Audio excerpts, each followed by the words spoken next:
Guys, so today I wanted to do a quick review on this unicorn nightlight. I actually got it from my little niece, guys. She loves unicorns, so I knew she would love it as a gift. But it is super cute, guys. It is very squishy and soft, so they can sleep with it. They can just play around with it. And the best part, guys, is that it actually lights up. Obviously, it is a nightlight, so it's going to light up different colors. So whenever you wanted to turn it on, all you have to do is just press this little button here in the bottom, and then it turns on. Now, have in mind, I have all of my lights turned on in my room right now, and it still lights up super strong.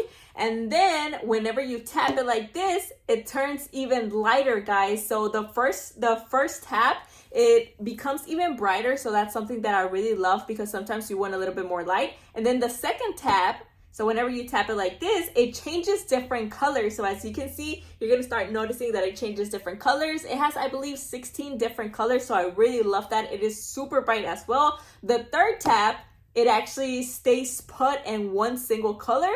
So if you just want it to like stay put in one single color, you can just tap it to the third tap and it will stay put. So I really love that. It also comes with its own charger, guys. So whenever it needs to charge, all you have to do is just plug it in. It is a USB charger and it plugs into the back here. So it has this little connection right here. Now it doesn't come with the block, guys. So you are going to need to provide the block, but you can just use your cell phone charger or anything like that, and it will plug in perfectly fine. But yeah, guys, I really love this little unicorn nightlight. If your little one loves unicorns, this is the perfect gift, especially now that the holidays are coming up. It will make a perfect nightlight, and your little girl or little boy is going to love it.